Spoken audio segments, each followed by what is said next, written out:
Hello, everyone. Welcome to OPA Podcast, episode 39. Today, we will be recapping the home game versus Nebraska and previewing our next home matchup against the Maryland Terrapins and discuss any other sports takes and updates. And today, it's just two of us. I'm one of your hosts, Jason O. And I'm Griffin Most.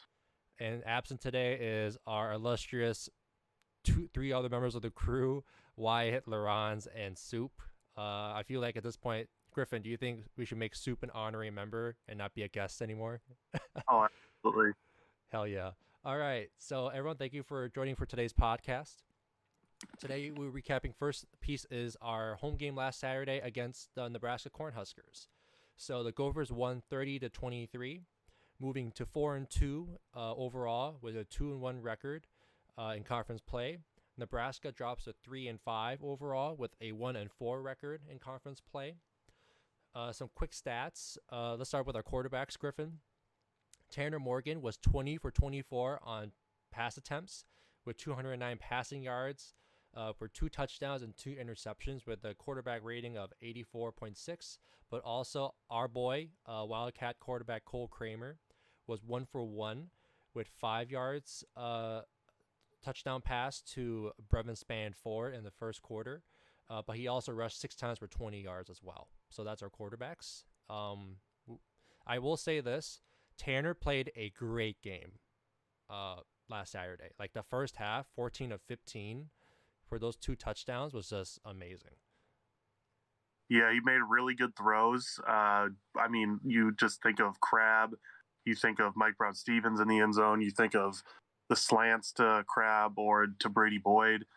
Really good pocket presence, and he was super confident. I know there was even mostly before the interceptions, but there was a pass that he had that was reminding me of the game. What was it? The bowl game against Auburn. Oh my God, what is going on with my computer here? Against Auburn, where Tyler Johnson literally smoked Smoke Monday, and that's just just a crossing route down the middle of the field. That's exactly what it was like. A little underthrown, so he wasn't necessarily catching it in stride, but still a good enough throw in the vicinity where they were able to make a big play. So yes, Tanner's QB rating, I think, obviously is a little bit lower than I would have hoped, but that's because he had those 2 interceptions. One of them was just really bad. Yeah, the second one that we saw in the game, second half, was really bad. He just didn't see the defender. But the first one was, I thought, again, they intercepted it in the, I believe, end zone for the touchback. But essentially, that was a 50-50 ball. You mentioned off air, he sort of underthrew the ball, but overall, that was a ball for Mike Brown-Stevens to fight with that corner to catch that, and the corner just won that battle. So I'd say that one pick, I'm not mad about. It's the other one that was very egregious that put him in good field position. And I think too, for the first one, I'd still kind of put it on Tanner, but Mike Brown-Stevens, I think he'll learn too. He's still a young receiver, but he can come back to that ball too and try and make a play. He doesn't have to wait for it all the time necessarily to come to him, because maybe he catches it in stride and he's in the end zone, but it's not always about just being in the end zone. Just come back, make the play, and score the points later. Yep. But then our other quarterback, Griffin, I just got to talk about him. Cole Kramer has thrown finally a pass in the Wildcat package, and this was was it 4th down? Yes, it was a 4th down play to Brevin Spanford, wide open, and of all the times Cole Kramer, it's hard to even call him a Wildcat QB because he is a QB. Yeah. But of all the plays that we do, where 19 out of 20 times it's going to be a run, like you'd expect us to run some sort of draw play or some QB sneak on that, but here we are throwing it to Brevin Spanford, which is great. I love it. Let's get that man his targets, his receptions. But I just thought that was classic Minnesota, because Yeah. Auburn, 4th down, Seth Green, Bryce Williams. Yep. Kind of the same thing, but I love it. I love to see him, and I love to see the Gophers, convert on those big plays. Yeah, and And if I'd be quite honest, Griff, I want to see more Cole Kramer in the Wildcat package because essentially the only tape he has on film is majority running plays and the one, again, short pass to the tight end on a fade to get the touchdown. So my hope is I hope we see more of him as we obviously when we saw Seth Green in the past, but not just for short yardage Wildcat packages, but like I want him to see him throw because he has a good arm too. Like I believe he went to your high school back then. Yes, he did go to Eden Prairie. Yeah, and he had a good arm too. Like he was, I think, I think out of the state of Minnesota, like the best dual threat quarterback out of the state of Minnesota, and he stayed home to be a Gopher. So I hope to see him more. Fingers crossed. But great game for our two quarterbacks. Next up is running backs. Remember, we lost Trey Potts and Mohamed Ibrahim. So we lost a lot of production, but in their place, Bryce Williams, who has been down the last couple seasons, carried a day at 17 carries, 127 yards with one touchdown with that long 56-yard run for it into the end zone where he just beat the defender in open space. Behind him, Bucko Irvin was 7 carries for 28 yards, and Kai Thomas was also 7 carries for 23 yards. So essentially, looking at it right now, I think that's our new pair in the spare because Cam Wiley did put his name into the transfer portal after the game. Yeah, it's almost hard to believe that we are on running backs 3, 4, 5, 6, however we want to look at it, because our running backs this far down the depth chart are still producing starter-esque numbers. Of course, we'll never forget about Mo Ibrahim, but it's almost making me like think back to holy cow, we're 5-6 weeks ago and we're playing Ohio State and Mo Ibrahim was our starting running back. Yep. I mean, Bucko Irving maneuvers his way through. Bryce Williams can rip those big runs. Kai Thomas has been great in pass protection. That dime from Tanner Morgan to Mike Brown-Stevens, Kai Thomas shed the defensive end and just held him off enough for Tanner to take a couple extra steps sideways and find a good spot for that ball. And our running backs are so valuable, and I'm so glad we have Kenny leading that charge. Yep.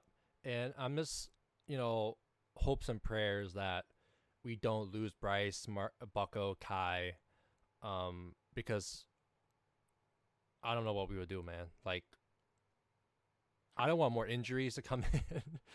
Again, it's like the 2018 season where we lost Shannon, Rodney, and then Mohammed was here and there throughout the season. It was pretty much Mohammed sometimes. Bryce Williams had to carry the load at running back. So, but no, great job by our running backs. Passing, what our lead receiver was Crab. 11 receptions for 103 yards. Finally, one of our receivers broke 100 yards for a game finally, where Crab scored that one touchdown in the game where they obviously pulled out the flag for pass interference because that defender was all over him, but he still caught the ball and kept not just 2 feet in bounds like an NFL wide receiver, despite getting like pass interference from that defender. So awesome work by Crab, number 1 receiver for us. Mike Brown-Stevens stepped up a bit as well with Daniel Jackson being out, with 3 receptions for 58 yards. His longest was 19.3 with also 1 touchdown. Our boy Brevin Spanford at tight end, 3 receptions for 23 yards with 1 touchdown from Cole Kramer earlier in the game. Dalen Wright, 2 receptions for 17 yards. Brady Boyd, 1 reception for that 12 yards. That was crucial on that drive. And then Bucko at 1 reception for 1 yard. Just another, I think it was, to quote Soup, it was a very great game. Like Mike Sanford called a very balanced, great game. Soup goes complaining about him for a couple weeks. Soup, credit where credit's due. A toast to Mike Sanford for his offensive calling for the first half and at the later part of the fourth quarter. what happened during the third and part of the fourth quarter. We should not be being cute per suit, but what do you think of our offense overall? First, second, and well, let's just say up to halftime. That was awesome. I have some issues. Well, I had some issues. I was about screaming at my phone watching this. But when The flea Nebraska, flicker? sorry, what? Did you see that flea flicker that got sacked for like over 15 yards? Oh yeah, but I didn't have an issue with that. It was the Nebraska could not convert on 4th and goal. Yant falls short, and our first thought is Tanner Morgan is going to drop back, be 3, 4, 5 yards deep in the end zone, and we're handing it to Bryce Williams, who squirms his way like back to the line of scrimmage and close Almost enough. got a safety. Exactly. And I'm kind of sitting here like, you got to be freaking kidding me. And then the next play, they decide, let's just launch it 40 yards down the field and just throw it up in the air. And then on 3rd and 10, Cole Kramer just takes it and runs 3 yards. We should not be calling those plays on the 3-inch line. I would have said to do some sort of sneak right away to get a couple yards. You need breathing room. Or maybe we try a slant to Brady Boyd again because he converted last time. I don't care. Don't hand it off in the end zone and don't just chuck it 40 yards down the field. Yeah. We gave Nebraska early in the third quarter in the third quarter a couple chances on a shorter field or just turn the ball over to them, which is I think why they got close to us again. Mm-hmm. But anyway, overall, we ended up winning first, second for a little bit of fourth quarter. Sanford and Simon did a pretty good job, but I just had issues with that one drive where why are these play calls? Yeah. To quote Soup earlier as well, off air, and I totally agree. We didn't keep the foot on the gas. Like starting off in the second half, third quarter, we were just marching down the field, right? And all of a sudden, after that drive, of course, we get the pick. Like, that was the pick that happened with a touchback, and that's the one I'm not angry about. Overall, that second half, from like after that first drive in the third quarter up until that drive where Bryce Williams scores that 56-yard touchdown, it was the same vanilla offense we saw in Bowling Green, like that kind of performance, and I was not happy with that overall. Like, again, I give kudos to Mike Sanford for the first half, right? Great game. Second half, I was like, holy hell, what are we doing? Like, I'm happy our defense made the stop. They didn't, like, they was 4th and inches. They tried to go for it to get a touchdown. Defense rocked it all day as best they could. But then, some of these play calls, I'm like, why are we doing this? Like, we have better options in the playbook as well.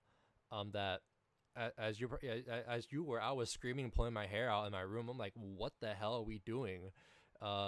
Like, it's again the same vanilla Gophers that played Bowling Green that lost, or like that game in Miami of Ohio where we just literally almost hand the game off to Miami.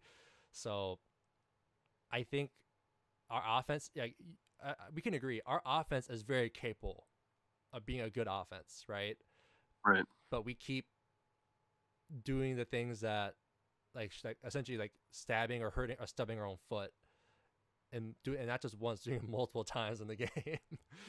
Right. Like, we ended the second scoring last, and then we got the ball back, marched down the field. Even if they ran the ball 3 times and it got to 4th down and Trickett kicks a field goal, that's still 24-9. That's still point forward, no matter how you look at it. And that probably wouldn't have caused this game to get as close as it did. But I mean, even then, Connor Culp missing field goals, that was huge too. But overall, you saw that when Nebraska was stuffed, they were stuffed. But then when you have their playmakers, Austin Allen, the tight end, Xavier Betts, and Ramir Johnson, those, when they were ripping off big runs, big pass plays, Nebraska started cooking, and that's how they got back in this game. So once they had that momentum, it kind of forced our defense to soften up a little bit, and and our defense needed to step on the gas and apply more pressure, as did our offense. Yep. Before we roast Nebraska further for LaRon's, Wyatt, and Soup's sake, as our crew usually does, I do want to mention a few more stats. Our defense, I'd say, played a solid game. Jack Gibbons led the team in 8 total tackles, 5 solo. Jordan Howden was at 7 total tackles. Mariano Stormer at 6. Coney Durr at 5. Asazi 4. Thomas Rush 3. Justice Harris 3. Tyler Newbin and Niles Pickney at 3 total tackles. But I want to give kudos to one person who forced a safety on Adrian Martinez, and that was, who was that? Was that Boye? I can't remember if it was Boye or Asazi. Asazi Otomewo got a safety off of Adrian Martinez. He was out of the tackle box and threw the ball. Essentially it was a safety, even though people were saying intentional grounding by safety or a sack in the end zone, but it doesn't matter. We got the safety that gave us the ball back, and then Bryce Williams ran it in for the end zone to make it a 2-score game. So kudos. Again, defense struggled. Like they let some big chunk plays happen to them, but again, they were competitive. That 4th down stop, like I mentioned earlier, was crucial. Great job by the defense. I think Joe Rossi called, I'd say, his a great game and adjusting when he needed to. Then on special teams, unfortunately Matt Trickett missed the field goal, but made all his extra points. And then Mark Crawford had 4 punts, averaging 43.3 yards with a long of 52 yards for the game. But yeah, Gophers and in the end got the win. Can't be more happier, of course. But are you ready to shit on Nebraska? I am, but I just want to obviously we thank you Asazi Tomowo for that safety. Points are great and all that, but I loved seeing MJ Anderson as well. He had those 2 passes. Those were huge, getting his big meaty paw up in the air and just blocking anything Martinez threw. I think the 3rd down, I think they were back to back or on the same same set of downs. I can't remember exactly, but put his hand in the air, I think on 2nd or 3rd down, and that receiver had just a little out route that probably was going to catch it 8 yards down the field. Maybe he would have jumped up the field for a couple extra yards in the 1st down, but that was huge.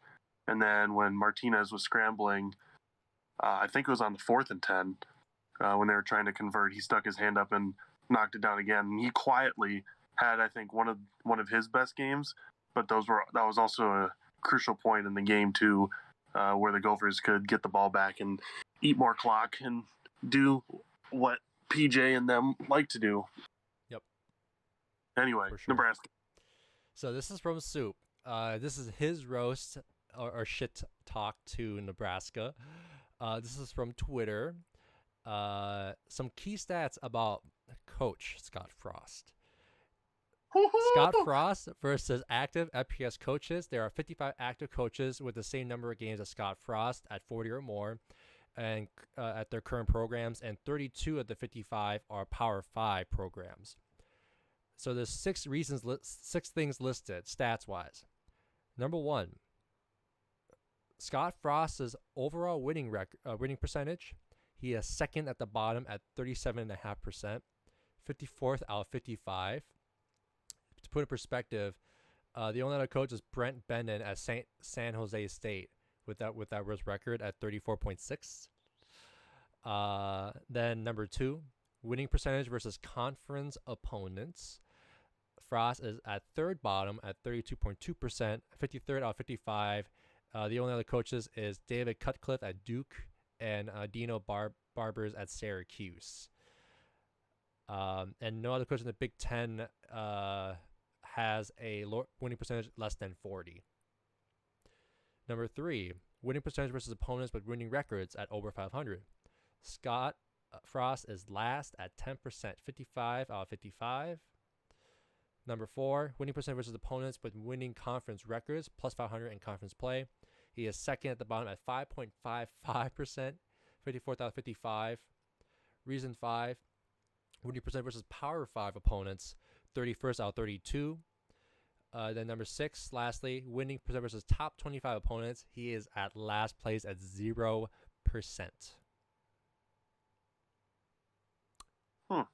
Fire Scott Frost. Yeah, no other coach, and I would argue the country, would still have their job with those numbers. I mean, you are quite literally on a performance-based job where numbers literally determine your employment. If PJ had these same numbers after these 3-4 years, he'd be fired by now. Yep. But what has PJ given us? Measurable success, both in records and recruiting. I mean, he went 5-7, 7-5, 11-2. COVID year. Now we are 4-2. I think on track to another bowl. Maybe 7-5. Like, for at least a Gopher program, he's now 17-8. I think we saw, like, in conference games or something. Correct. With eyes Glenn Mason for the most in that time span. And he also surpassed Jerry Kill's overall winning percentage or record as well. So and Fleck is still hired as well. So if he keeps going, he's going to surpass him, Jerry Kill, for that as well. Exactly. So, I mean, at least if it's just funny to hear any Nebraska fan try to compare the two coaches, which we all understand. PJ is not for everybody. He says it himself. But he is a very good guy to run your football team, in my opinion. Yep. And good coach, classy coach. We all saw the video too of with Adrian him. Martinez at the end of the game. Exactly. Where the hell was Scott Frost? Scott Frost was nowhere to be found. And Tanner Morgan was obvious. You could probably say not talked to at all by him either. But that's Scott Frost, and he's still the savior for some reason. Yep. But it's sad too, because at least their current team, there are so many good playmakers on their team right now. Yeah. I mean, we Amir Johnson, that dude can run. Yeah. Yant is. Austin Allen, their tight end, was literally being like a Noah Fant or TJ Hawkinson out on the field as well. Like our defense couldn't stop him. He had over 100, and I'm sitting there like, how are you not targeting this dude more often? Every time he made a play, he was wide open, or there was coverage, and he made the play anyway because he's 8 inches taller than his defender. Yeah. It was unreal. I'm sitting there like, why are you not designing some sort of play, every other play for Austin? And also Adrian Martinez, even though he was like unhinged during the first half of the game, he was making a comeback. Like he got 200 plus yards as a quarterback this game, was fighting his way back. And of course, like Scott Frost being Scott Frost in his like post game or post week show about, like kind of like our PJ Flex show, just like, oh, he was playing a little dinged up. I'm like, yes, he wasn't dinged up. He was shaken up. You didn't coach him well enough. You didn't make your adjustments. That's first half. In the second half, you guys didn't convert, and that's all I'm coaching at you guys. Like, I think, like you said it best, Griffin, they have talent on that Nebraska team, and I feel like Scott Frost and majority of his staff is wasting that. So, again, Scott Frost lost at home to us, and remember, it's like pretty much a 3-year rotation. When they lose us at home, someone gets fired, and in this case, it's gonna be likely 99% sure it's Scott Frost, because we did it to Mike Riley and we did it to Bo Pelini. Also, kudos for the $5 of broken bits of charity.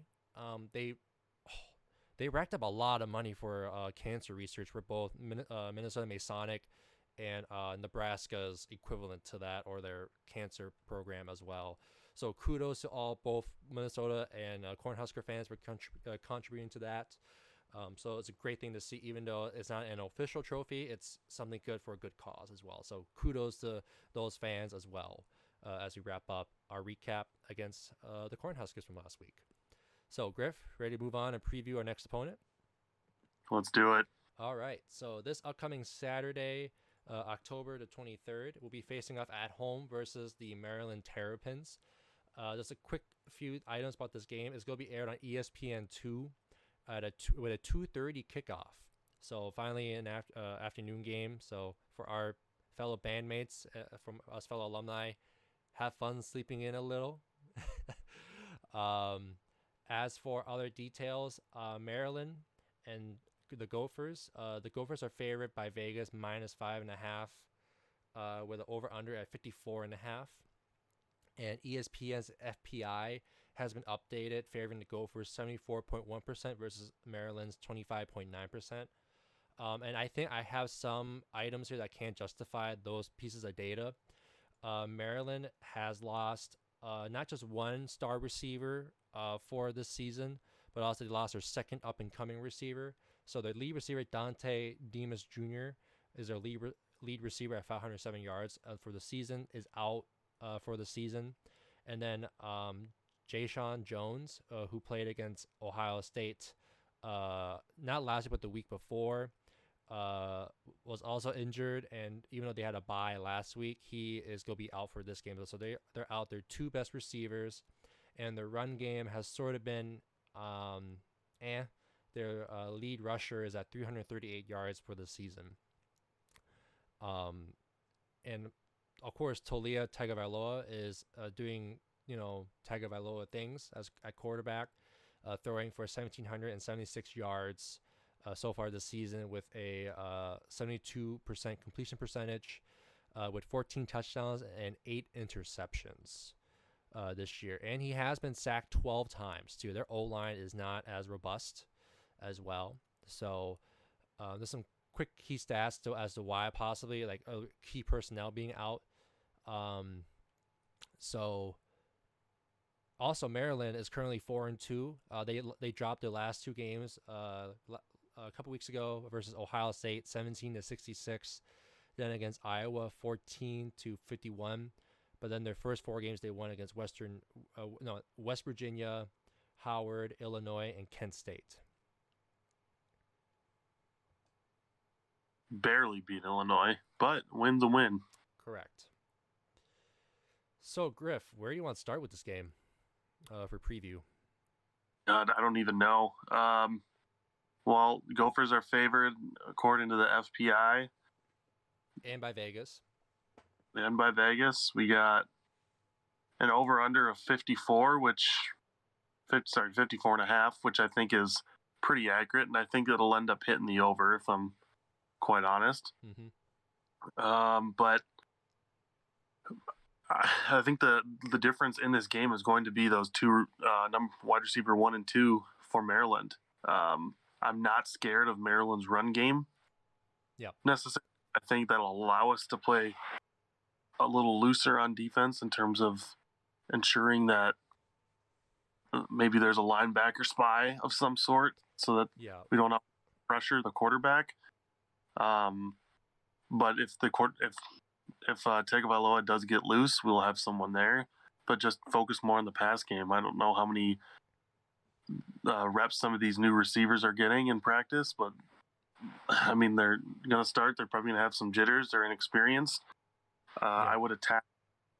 I want to make Tagovailoa as uncomfortable as possible, and I want to at least shut down their run game, because I have a lot of confidence in our secondary to make plays. And I will note this too. Remember, we played them during the COVID year, and that game we went to overtime. We both scored touchdowns, but we lost the game because we missed the extra point in that game.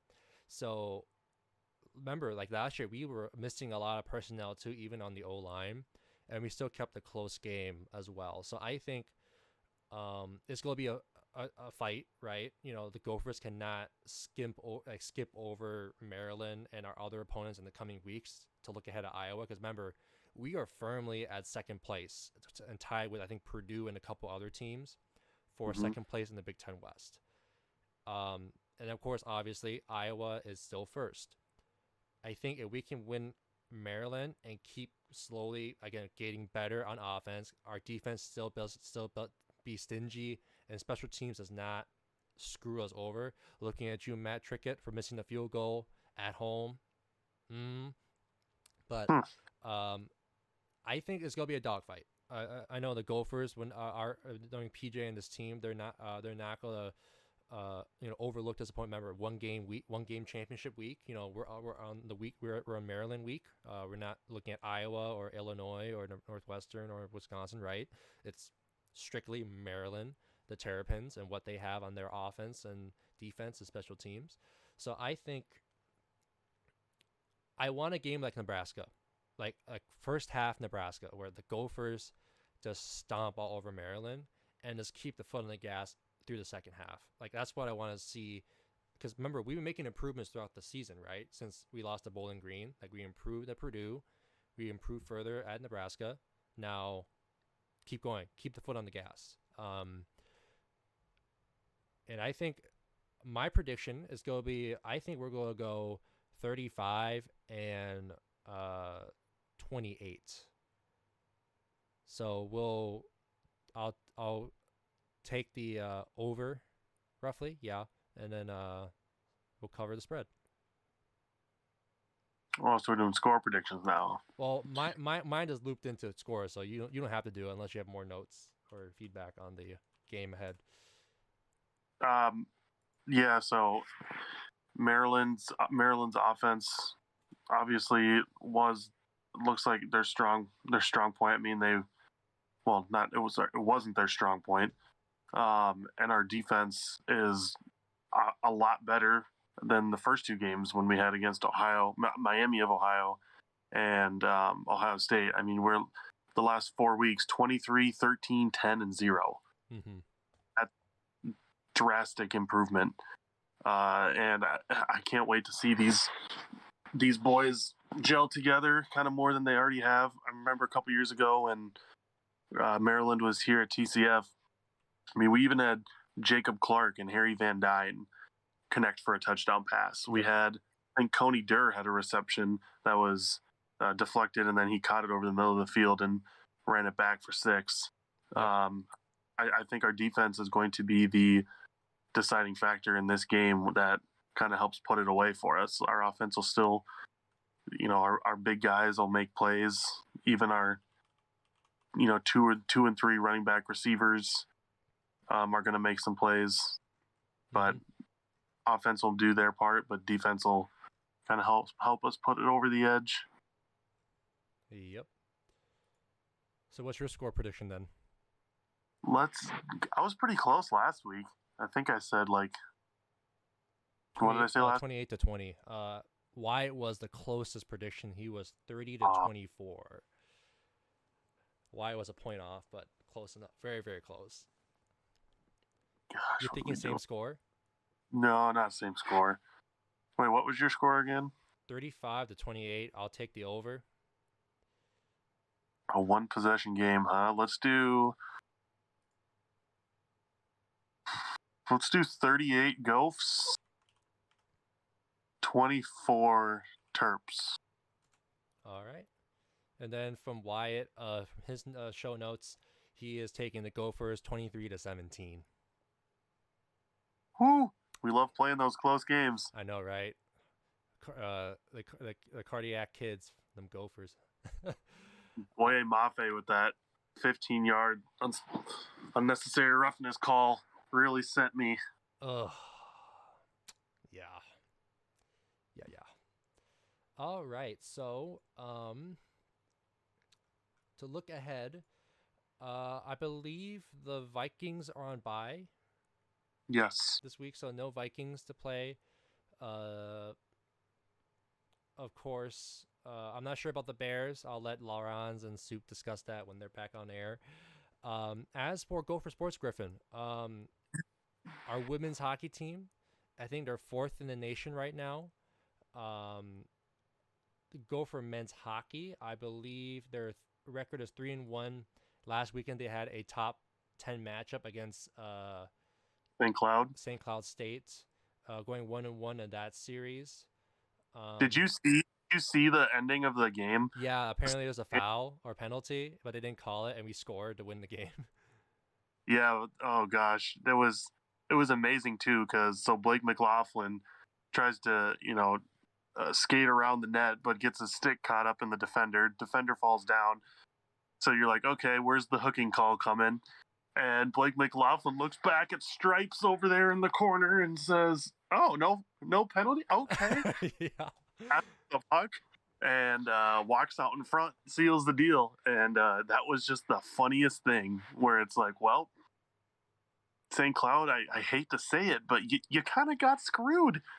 Yeah. But I'm not even mad. It's like when we won the Purdue game last year where they had that like flag. But he's like, we'll take it. Laurent will still argue it was valid. Yeah, true.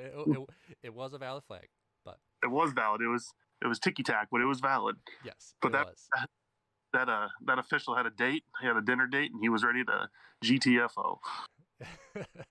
Yep. As for other news,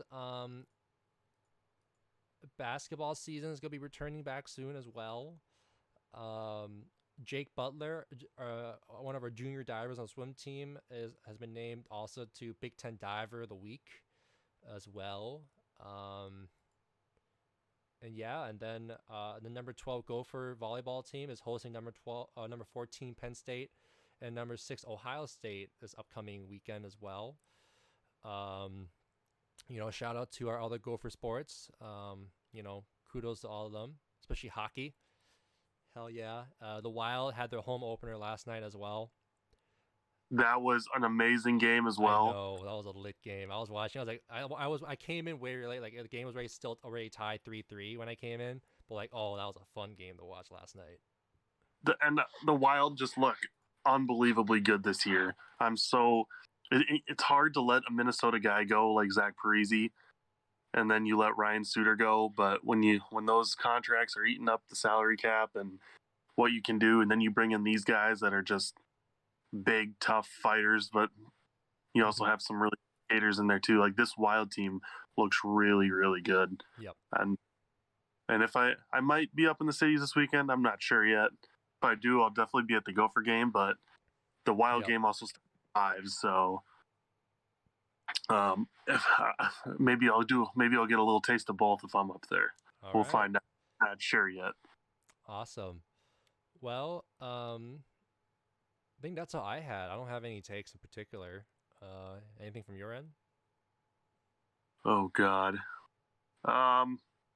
Oklahoma still looks really good without Spencer Rattler. Yep. And it's amazing to me too that they're still 6 or 7-0 now. I thought they lost the game. Oh no, they won in overtime. My bad. I mean, this team gives up so many points, and they're still 6-0. I just look at them and I'm like, wow. But if they're still undefeated, they'll be put in the college football playoffs, and then it's okay. So they're 7-0. But yeah, I mean, their defense. Well, other than Western Carolina Catamounts, I mean, giving up 35, 16, 13, 31, 48, 31. Yep. Not necessarily great, but... Oh, hang on. Where's this?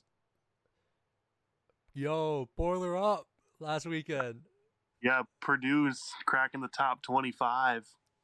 Yeah, beating Iowa 24-7 in Kinnick. Oh, that was a fun game to watch. Speaking of Purdue, Nebraska is doing buy one, get one tickets for their game against Purdue. Oh. Uh-oh. Hey, they're desperate, guys. Hey, they're desperate for fans. Jeff Brom, go kick their ass this Saturday. No. I mean, the way they played Iowa, yeah, you betcha. Yep. But also, I gotta recap a little bit last week too. Michigan State is now 7-0, barely beating Indiana 20-15. Then go Army, they kept it close, beating losing to Wisconsin 14-20. Like, like Graham Mertz was only 8 for 15 for 112 yards. Like they gave it all to their running back for 16 carries and 108 yards. And Jake Ferguson, their lead receiver at tight end, for 4 receptions for 58 yards. Yeah, and 2 of those touchdowns were scored, I think, in the final 2 minutes of the game. So that game was even closer than I think the score. Well, I mean, it was still close, but there just wasn't a lot of scoring at all. It's amazing to me that Army still wants to run the triple option. Yeah. Or just in general, because they were getting stuffed like every play by Wisconsin, and Wisconsin couldn't do anything offensively on their own. Yeah. But also this, kudos to Northwestern. Like, I know we've been rooting for Rutgers, but Rutgers lost 7-21 to Northwestern, man. Yeah, that's brutal. Oh, Greg Schiano, what's going on over there? I know you're 3-4, but come on. not enough trick plays in the book. Come on, get that fan base back to a bowl game. Come on. He needs to script about 5 trick plays every game. Yeah. But yeah, no. Next week is looking ahead. Michigan's playing Northwestern at Big House. Illinois is playing Penn State at Penn State. Actually, no, Purdue is playing Wisconsin this weekend at Ross-Ade. Maryland's against us, and then Indiana is playing the Ohio State. So yeah, awesome. Anything else? I think Cincinnati has a really good chance going undefeated. They have a pretty easy remaining schedule. Yep. I mean, their hardest opponent has been currently number 9 Notre Dame, and their only ranked team left, if they still are at the time, would be SMU, the Mustangs. So, right. I mean, they got a pretty easy schedule, but go Bearcats. Yeah, I mean, I think one of our former assistant athletic directors is currently the athletic director there. So good for him, and yep, good for the program there as well. No, but if this happens, if Cincinnati makes the college football playoff, right?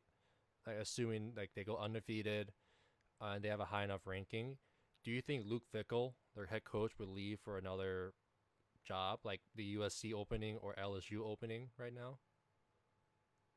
God, that's such a big jump to go from the American to the SEC. But I also think that they would incentivize him enough to stay. I mean, he's built what Cincinnati hasn't had in a long time. Yep. So I mean, it's college football, so anything's possible. True. I mean, PJ could leave at the end of this season. Who even knows what comes up? But to be honest, with PJ leaving, though, is always a revolving conversation each year, man. Exactly. But I think Fickell definitely could get a better job. But I mean, I think he likes. I mean, I guess I don't know, but I would think he likes where he's at and what he's built. And I think he would stay, but we'll find out. We shall see. All right. Well, if that's it, want to wrap up? Yeah, that works. Awesome. Well, everyone, thank you for listening today, tonight, this morning, or whenever you listen to this podcast. But thank you so much for listening in. And we'll be seeing you next week, or episode 40. We're getting ever closer to episode 42.0, our special, in a couple of weeks. But again, thank you again. And take a chance to watch the podcast on YouTube or listen to where you listen to podcasts, such as Apple Podcast, Spotify, SoundCloud, and those platforms. But other than that, thank you for your time, and we'll see you all next time. Again, I'm one of your hosts, Jason O. And I'm Griffin Most, signing off. And we'll see y'all next time. And Oh.